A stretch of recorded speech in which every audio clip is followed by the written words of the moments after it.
At what point does social justice become the exact type of racism you claim to be trying to fight? Before I start, this comedy skit nails it. When me and Brad first met, I didn't think we'd get along, but turns out we kind of agree on everything. Your racial identity is the most important thing. Everything should be looked at through the lens of race. Jinx, you owe me a Coke.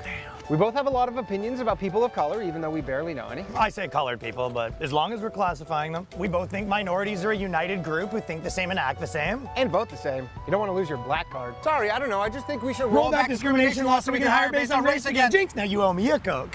Hey, tell them what you told me yesterday. White actors should only do voices for white cartoon characters. I've been saying that for years. Stick to your own. Us white people, we have so much privilege. I agree. It is a privilege to be white. Ask him about interracial dating. All I said is that black men who date white women have internalized racism, and white men that date ethnic women are fetishizing them. Guys against interracial dating now. Like, am I being pranked? Did Boomer put you up to this?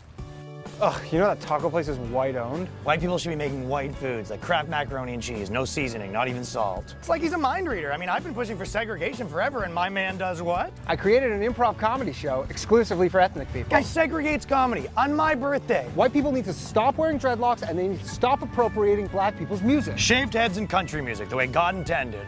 You know all white people are racist. I'm listening.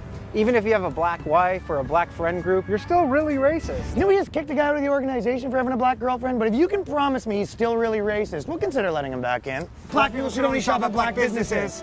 I guess the only thing we really disagree about is I think white people are the root of all evil. But what did I tell you, though? If we can narrow that down to a certain group of tiny-hatted white people, I think we can come to an understanding.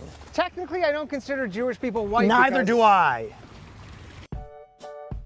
Make sure you check out Ryan Long or Ryan Long Comedy, he's great. Recently, my friend told me about his business meeting, and it's absolutely insane. These people at his work are so not racist that they're specifically looking for certain races and they want a minority in every single sector. Since they're delusional, hypocritical, and oblivious to how fake and ridiculous they are, they wanted to take the names off of the resume so you couldn't see their names so you didn't know what race they were, but at the same time, you need to check your race because they're specifically looking for certain races. So you can't see their race, but you have to see their race. Make sense yet? Of course not. Most people know this, but they're afraid of speaking out because most major corporations are playing along to this now. If you really think about it, what's more demeaning and demoralizing and dehumanizing than treating somebody like a lesser version of you that you have to baby, dumb down, and treat differently in order to gain equality? Here's a clip of another great comedy skit by Barricade Garage. You can check him out on YouTube.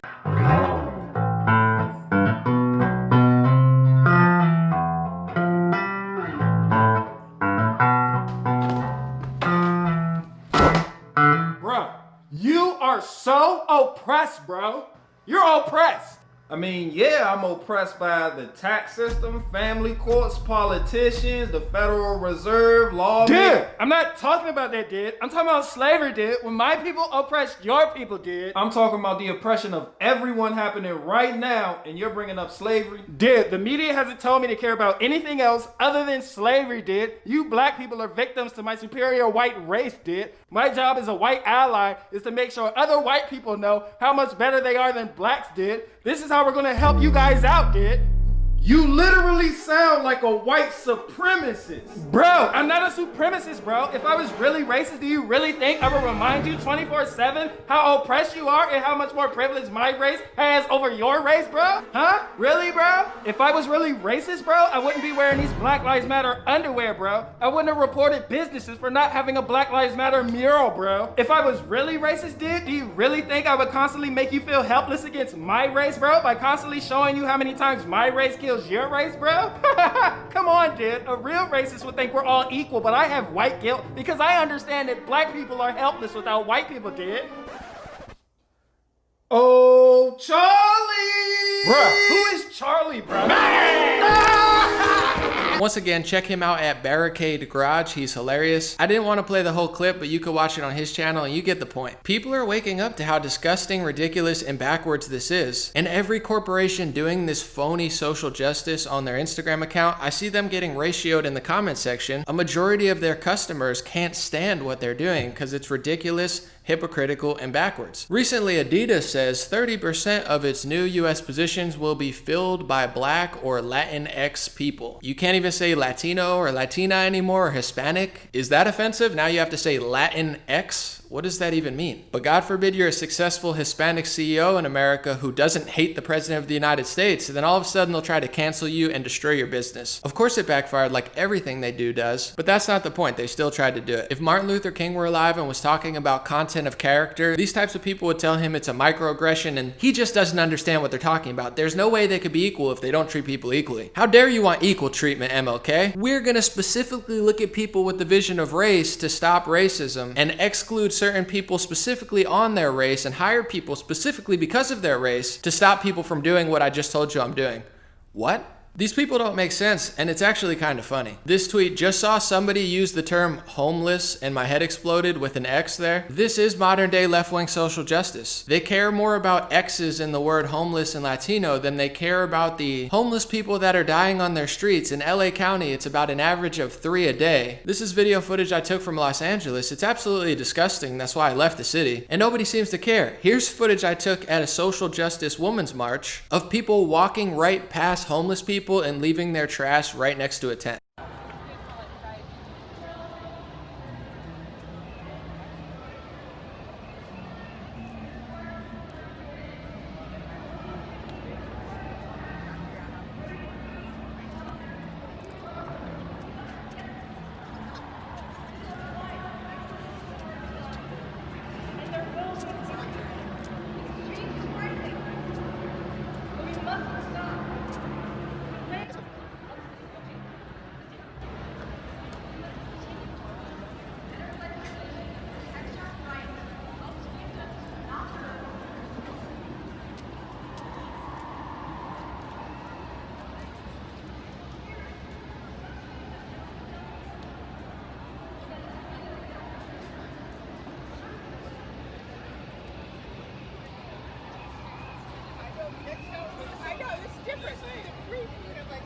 Oh yeah, these people care so much about you that if you ever say that you're equal and successful and have a victor mindset of success and prosperity, they're gonna call you a mean word, a racial slur, and tell you that you have to get down below them, bend down to them, they're superior. And if you dare feel equal or like the president, they'll tell you where you belong, seeking their help. I think Malcolm X had something to say about these type of people. There are many whites who are trying to solve the problem, but you never see them going under the label of liberals. That white person that you see calling himself a liberal is the most dangerous thing in the entire Western Hemisphere. He's the most deceitful. He's like a fox. But if Malcolm X were alive today, I'm sure that would be considered hate speech too. Here's more of their delusional social justice failing. Lady Antebellum tried to change their name to Lady A to show how not racist they are, and they ended up naming themselves after an artist that was already named Lady A. And according to Seattle Times, now there's a lawsuit against her because nothing says you love black people like stealing their names as a music artist and then suing them for it. It's ridiculous. One of the funniest and cringiest arguments I've seen recently is J.K. Rowling versus the LGBT community. J.K. Rowling, I guess, considers herself a feminist, and you can't be a feminist if you're not a woman. So J.K. Rowling's whole social justice identity is based off of her gender. But then you have activists who say that her gender or labeling gender threatens their activism and their ideology, so they can't exist together. J.K. Rowling's been going off, they've been going off against her. Now all of a sudden J.K. Rowling's against cancel culture. What a mess. Aren't we supposed to have utopia and hoverboards by now, not be arguing about genders and how it hurts your feelings and Lady A and syrup bottles and Uncle Ben? And it's absolutely ridiculous. And then I found out recently I had one of the biggest posts for the other day on all of Facebook, and you see most of these names are right-wing news outlets. And a lot of people were upset about this. Why? How dare Facebook? But